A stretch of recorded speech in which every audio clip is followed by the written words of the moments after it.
Okay, so in this video, we're going to be talking about rate of change from a word problem and rate of change from a graph, and then also interpreting what the y-intercept means when we're talking about the graph. So in problem number 3, we have a word problem talking about money saved and months. We mentioned in class the cheat line. And students that use this cheat line tend to be a little more successful. So we want to make sure that you know it's y depends on x.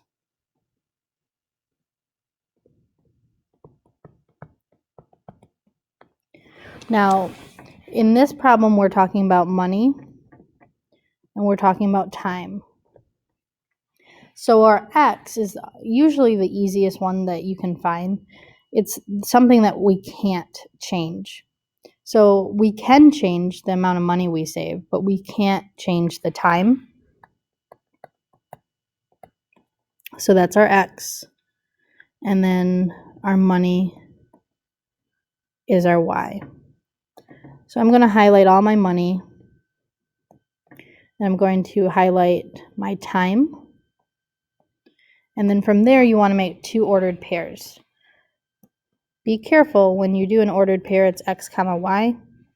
So you want to do time first, which is 6, and the amount of money she saved, which was $550.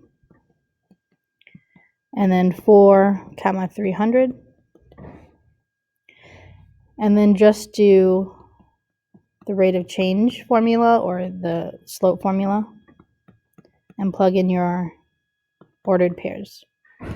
So 300 minus 550 over 4 minus 6.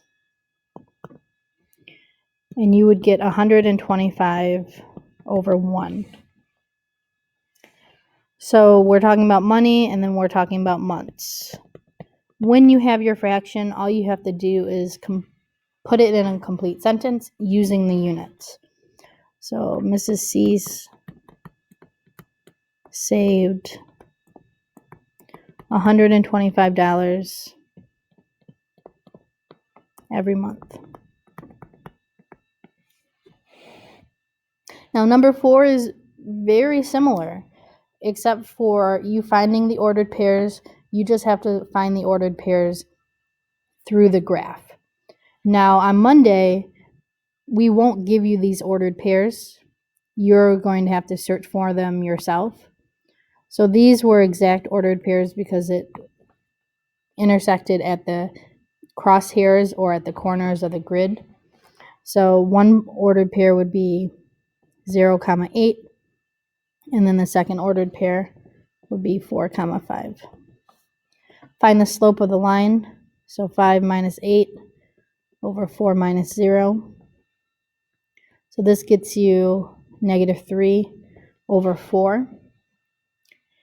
Now when you're in this part, I would put the units in right away.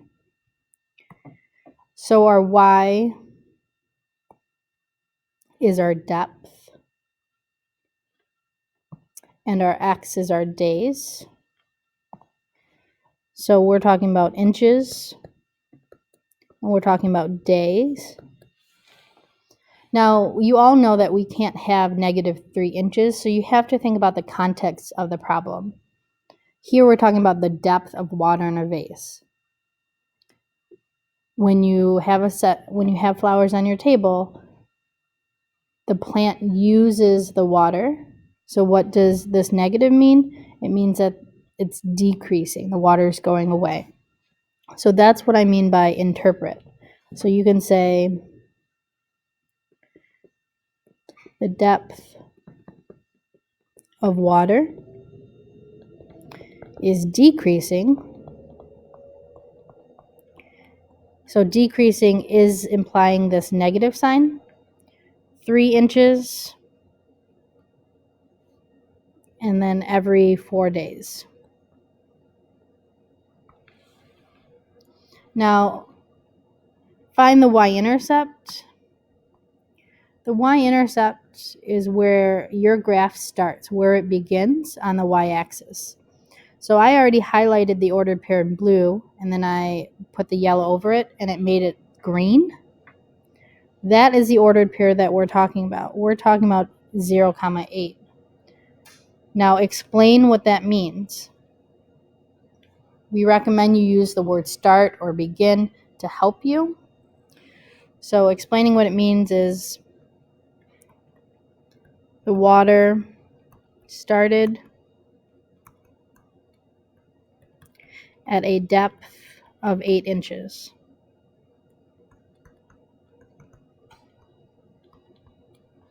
So once again, we use the 8 in our sentence.